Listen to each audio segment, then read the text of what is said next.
Covid की समस्या आप सब जानते हैं। देश को जो दर्द पहुंचा, लाखों लोगों की मृत्यु हुई। कोरोना ने क्या किया पूरा देश जानता है। हमने ये व्हाइट पेपर थोड़ा डिटेल में तैयार किया है और इस व्हाइट पेपर के 2-3 लक्ष्य हैं। इसका लक्ष्य फिंगर पॉइंटिंग नहीं है। इसका लक्ष्य ये नहीं है कि सरकार ने ये गलत किया। हम गलती को इसलिए पॉइंट आउट कर रहे हैं क्योंकि हम जानते हैं कि आने वाले समय में इन गलतियों को करेक्ट करना होगा, ठीक करना होगा। 2-3 चीजें हैं। पूरा देश जानता है कि सेकंड वेव से पहले हमारे साइंटिस्ट्स ने, डॉक्टर्स ने सेकंड वेव की बात की थी और उस समय जो एक्शन सरकार को लेने थे, जो उनका बिहेवियर होना चाहिए था, वो नहीं रहा और आपको, पूरे देश को सेकंड वेव का असर सहना पड़ा। आज हम फिर से वहीं खड़े हैं। पूरा देश जानता है कि थर्ड वेव आने जा रही है। वायरस म्यूटेट कर रहा है और थर्ड वेव आएगी और इसीलिए हम एक बार फिर कह रहे हैं कि सरकार को थर्ड वेव के लिए पूरी तैयारी करनी चाहिए।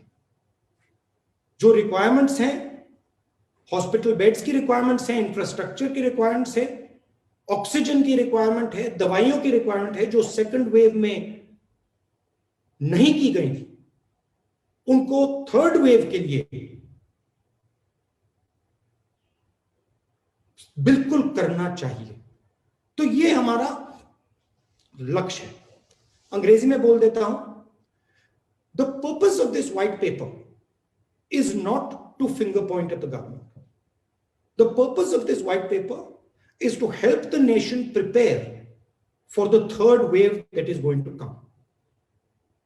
It is pretty clear that the management of the first wave and the management of the second wave was disastrous. There were some central reasons as to why it was disastrous. We have tried to point out those reasons in our white paper. This is a blueprint on how to react to the third wave which is going to come. It is our intention to provide the government with information and insights on what went wrong. It is pretty clear that the third wave is coming. And I would even go so far to say that you might even have waves after the third wave, because this virus is continuously mutating and changing form, as I said in my last press conference, and as I've been saying from the beginning. So it is important that the government prepares itself for what is going to come. What does it mean to prepare itself? It means have the infrastructure ready, which was not ready in the first and second wave. It means have the oxygen supply that will be required ready. It means have the medicines required ready. The central pillar of fighting COVID is vaccination. And I will have comments to make when you ask me questions on vaccination strategy, but it is very important that we aggressively do vaccinations and cross this bridge of 100% vaccination as soon as possible, because that is the only protection. आज हो गया है। जब भी हिंदुस्तान में कुछ अच्छा होता है, जब भी हिंदुस्तान में कोई खुशी की बात होती है और भारतवर्ष अच्छा परफॉर्म करता है, तो कहीं ना कहीं कांग्रेसियों को चिढ़ होता है। कहीं ना कहीं राहुल गांधी से रुका नहीं जाता है और राहुल गांधी कहीं ना कहीं उस पूरे विषय पर प्रेस कॉन्फ्रेंस के माध्यम से एक प्रश्न चिन्ह लगाने का काम करते हैं, एक अड़ंगा लगाने का काम करते हैं। कल का दिन एक बहुत महत्वपूर्ण दिन था।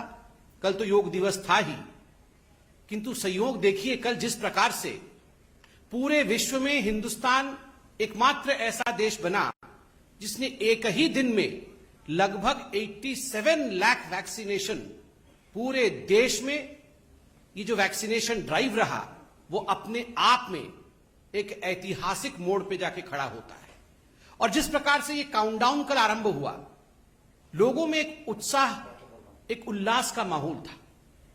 सोशल मीडिया में हम देख रहे थे, लोग बात कर रहे थे कि अब 50 लाख हो गया, अब 60 लाख हो गया, अब 59 लाख हो गया, अब 70 लाख हो गया। और शाम तक जैसे जैसे 80 लाख के ऊपर हिंदुस्तान वैक्सीनेशन में पहुंचने लगा, कहीं ना कहीं जो भारत की लड़ाई कोरोना के खिलाफ है उसमें भारत जीत रहा है, उसमें भारत अवश्य जीतेगा, इस प्रकार का एक खबर, एक लहर पूरे हिंदुस्तान में आने लगी। किंतु दुखद है कि आज सुबह राहुल गांधी ने प्रेस कॉन्फ्रेंस करके एक व्हाइट पेपर की बात की है और कहीं ना कहीं अड़ंगा लगाने का काम किया है। बंधुगण, आप सबने इस कोरोना की लड़ाई को शुरू से ही देखा है। आरंभ में ही राहुल गांधी और कांग्रेस पार्टी ने जब भी इस लड़ाई में निर्णायक मोड़ आए, उस समय उन्होंने राजनीति करने की भरसर प्रयास किए। कहीं ना कहीं इस लड़ाई को डिरेल करने का अथक परिश्रम राहुल गांधी ने किया है। मैं तो कहूंगा अथक परिश्रम राहुल गांधी जी ने भी किया है। और अथक परिश्रम केवल और केवल इंडिया की जो लड़ाई है कोरोना के खिलाफ, कैसे इंडिया उससे डिरेल हो जाए, उसमें अथक परिश्रम राहुल गांधी जी ने किया है। बहुत टायरलेस एफर्ट किया है। आप याद रखिए, जब लॉकडाउन की परिस्थिति थी, पहली बार भारत सरकार ने लॉकडाउन किया था, उस समय उसी लॉकडाउन को तुगलकी लॉकडाउन कह के भारत के जो युवराज है कांग्रेस पार्टी के, राहुल गांधी ने संबोधित किया था, ये तो तुगलकी लॉकडाउन है। तुगलकी लॉकडाउन से लॉकडाउन क्यों नहीं हो रहा है? हमें वैक्सीन चाहिए से इस वैक्सीन में तो गाय का खून मिला हुआ है। हमें वैक्सीन क्यों नहीं दे रहे हैं? से जब कोवैक्सीन आता है और छत्तीसगढ़, राजस्थान इत्यादि राज्यों में कोवैक्सीन सप्लाई की जाती है, तो कांग्रेस शासित राज्य मना कर देते हैं वैक्सीन लेने से। वैक्सीन हेजिटेंसी को बढ़ावा मिलता है। ये सभी विघ्न बाधाएं राहुल गांधी ने भारत के कोविड लड़ाई में खड़ी की है। मैं तो आज राहुल गांधी को एक अनसॉलिसिटेड एडवाइस भी दूंगा। वो शायद हमसे एडवाइस नहीं चाहते, मगर फिर भी मैं दूंगा कि कब तक आखिर आप ये वर्चुअल प्रेस कॉन्फ्रेंसेस करते रहेंगे? कब तक ये वर्चुअल प्रेस कॉन्फ्रेंसेस करेंगे? कभी रियल काम तो करिए। कभी कांग्रेस शासित राज्यों में जाइए और वहां किस प्रकार की परिस्थिति है, वहां कैसे वैक्सीन प्रॉफिटियरिंग हो रहा है पंजाब में, वहां किस प्रकार से वैक्सीन वेस्टेज हो रहा है राजस्थान में, किस प्रकार से वैक्सीनेशन सही तरीके से नहीं हो रहा है छत्तीसगढ़ में। आप वर्चुअल से निकल करके रियल ग्राउंड में जाके समीक्षा करिए राहुल गांधी जी। आज भी मुझे आश्चर्य हुआ, राहुल गांधी जी अपने प्रेस कॉन्फ्रेंस में डिसेंट्रलाइजेशन की डिमांड कर रहे थे कि ये जो लड़ाई है कोविड के खिलाफ, ये जो वैक्सीनेशन का प्रोसेस है, अगर डिसेंट्रलाइजेशन होगा तो वो ज्यादा अच्छा होगा। मुझे तो कभी कभी लगता है कि कंफ्यूजन और राहुल ये पर्यायवाची शब्द है। Confusion is thy name. Rahul Gandhi ji का नाम ही कंफ्यूजन है। He is Confucius Gandhi. हमेशा कंफ्यूजन, होना चाहिए नहीं होना चाहिए, वैक्सीन लेना है नहीं लेना है, लॉकडाउन करना है नहीं करना है। हर विषय को लेकर एक कंफ्यूजन की स्थिति को उन्होंने उत्पन्न करने का काम किया है, राजनीति करने का काम किया है। आज उन्होंने व्हाइट पेपर के बारे में कहा है कि एक व्हाइट पेपर वो जारी कर रहे हैं और कुछ बिंदु उन्होंने कहा है। बंधुगण, हम भी एक व्हाइट पेपर लेकर आए हैं। ये हकीकत है जो आज आपके सामने हम बयां करने वाले हैं। मैं कुछ सवाल पूछूंगा और उसका उत्तर भी मैं ही दूंगा, क्योंकि हम जानते हैं कि उसका उत्तर राहुल जी नहीं देंगे। सवाल नंबर 1, ये जो सेकेंड वेव हुआ है ये कहां से शुरू हुआ? कांग्रेस शासित राज्य से शुरू हुआ। किन राज्यों में सेकेंड वेव का सबसे बड़ा असर पड़ा और सर्वाधिक प्रतिशत केसेस किन राज्यों में हुए? उत्तर, कांग्रेस शासित राज्यों में हुए। सर्वाधिक मृत्यु किन राज्यों में हुए सेकेंड वेव के कारण? उत्तर, कांग्रेस शासित राज्यों में हुए। चौथा प्रश्न, किन राज्यों में वैक्सीन को लेकर हाहाकार मचा, किन राज्यों ने कोवैक्सीन से इनकार किया और उसके कारण वैक्सीन हेजिटेंसी हुआ? उत्तर, कांग्रेस शासित राज्य। किन राज्यों में सर्वाधिक फैटेलिटी रेट, मृत्यु दर सर्वाधिक किन राज्यों में रही? उत्तर, कांग्रेस शासित राज्य। छठा प्रश्न, सर्वाधिक पॉजिटिव रेट कोरोना को लेकर किन राज्यों में रहा? उत्तर, कांग्रेस शासित राज्य। सातवां प्रश्न, किन लोगों ने डिसेंट्रलाइजेशन डिमांड किया था वैक्सीनेशन में? उत्तर, कांग्रेस ने। आठवां प्रश्न, किन लोगों ने यू टर्न करते हुए डिसेंट्रलाइजेशन के बाद सेंट्रलाइजेशन चाहा? उत्तर, कांग्रेस। कल इतना बड़ा ऐतिहासिक वैक्सीनेशन का पूरा प्रोसेस रहा, किन राज्यों में सर्वाधिक वैक्सीनेशन हुआ और किन राज्यों में सबसे कम न्यूनतम वैक्सीनेशन हुआ? अगर आप इन आंकड़ों को देखेंगे तो सर्वाधिक उन राज्यों में रहा है जिन राज्यों ने श्रृंखलाबद्ध तरीके से अनुशासन में रहकर बिना वैक्सीन हेजिटेशन के, मध्य प्रदेश हो चाहे गुजरात हो चाहे कर्नाटक हो, उन्होंने काम किया। और न्यूनतम किन में रहा है? कांग्रेस शासित राज्यों में न्यूनतम वैक्सीनेशन हुआ। सबसे ज्यादा फैटेलिटी कांग्रेस शासित राज्य में, सेकेंड वेव आरंभ होता है कांग्रेस शासित राज्य में, सर्वाधिक पॉजिटिविटी कांग्रेस शासित राज्य में, वैक्सीनेशन होता नहीं है कांग्रेस शासित राज्य में, और ऊपर से व्हाइट पेपर आप हमें दे रहे हैं। राहुल गांधी व्हाइट पेपर छाप करके, वर्चुअल में से निकल करके रियल में आप अपने राज्यों में जाइए और उन्हें ये आंकड़े दीजिए और उनसे कहिए कि आखिर ये क्या हो रहा। After seeing all this, my friends, these questions that I have asked and the answers of these questions, it would not be, I would say, wrong to state that as far as Rahul Gandhi and Congress party is concerned, they should be called as the clown and the circus. जो मैंने आपको आज प्रश्न और उसके उत्तर दिए हैं, इनके बाद ये कहना अतिशयोक्ति नहीं होगा, ये बुरा नहीं होगा कि राहुल गांधी और कांग्रेस को क्लाउन और सर्कस के साथ कंपेयर किया जाए। ये एक सर्कस बना के रखा हुआ है कांग्रेस पार्टी ने, हर विषय में राजनीति करना। और बंधुगण, पिछली बार जब हमने प्रेस कॉन्फ्रेंस किया था, हमने भारतीय जनता पार्टी ने एक बहुत महत्वपूर्ण सवाल पूछा था। आज मैं पुनः वो सवाल भारतीय जनता पार्टी की ओर से दोहरा रहा हूं। हम उत्तर चाहते हैं। पिछली बार कांग्रेस पार्टी ने तो उत्तर नहीं दिया था, मगर उनके कुछ हितैषियों ने अवश्य उत्तर देने का प्रयास किया था। प्रश्न था जिसको मैं दोहरा रहा हूं, क्या राहुल गांधी जी ने वैक्सीन ले लिया है?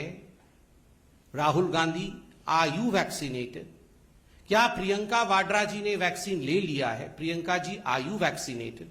रॉबर्ट वाड्रा वैक्सीनेटेड हैं या नहीं है? बिकॉज जो कांग्रेस की फर्स्ट फैमिली है, क्या ये फर्स्ट फैमिली वैक्सीनेटेड है या नहीं? आप 1000 वर्चुअल पीसी कर लीजिए, किंतु एक तस्वीर लाखों शब्द बयां करती है। यही कांग्रेस पार्टी है ना जिन्होंने प्रधानमंत्री को टॉन्ट मारा था कि प्रधानमंत्री आपको पहला डोज लेना चाहिए, फोटो अपलोड करना चाहिए, वीडियो अपलोड करना चाहिए वैक्सीन लेते हुए, तब जाके हिंदुस्तान की जनता को लगेगा कि वैक्सीन से कोई खतरा नहीं है और हम वैक्सीन लेंगे। प्रधानमंत्री जी ने जब उनका मौका आया, अर्थात उन्होंने लाइन जंप नहीं किया, जब उनका मौका आया उन्होंने पहले जाकर सुबह सुबह वैक्सीन लिया and yes he posted the pictures. वो फोटो उन्होंने सार्वजनिक किया ताकि लोगों के मन में किसी प्रकार की शंका न रहे। ये जो कांग्रेस का प्रथम परिवार है, फर्स्ट फैमिली है, ये एक फोटो लगा सकती है या केवल वर्चुअल पीसी ही करते रहेंगे? और तो और आश्चर्य का विषय है, इसमें भी गड़बड़ झाला है।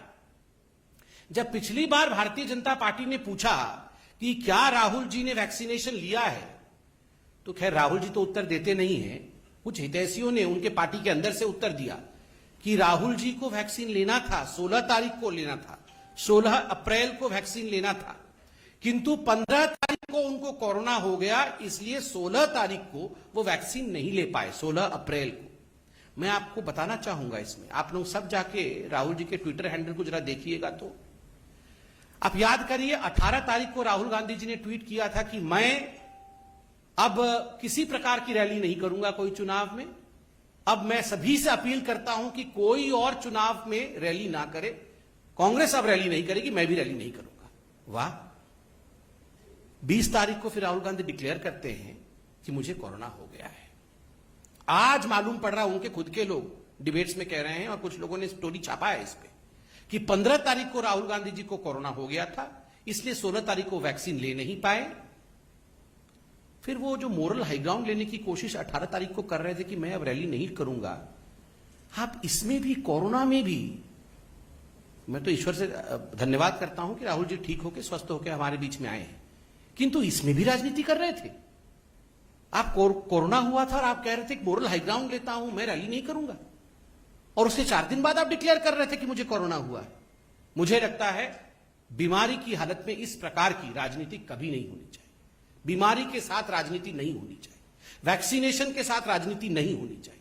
और इन विषयों पे, चूंकि वो एक पब्लिक लीडर हैं, सारे विषयों पे बोलने का उनका अधिकार है, किंतु क्या वो वैक्सीनेटेड हैं, और अगर नहीं है तो जो उनके हितैषी कह रहे हैं क्या उसमें तथ्य है, इन विषयों पे वो अपनी सफाई दें।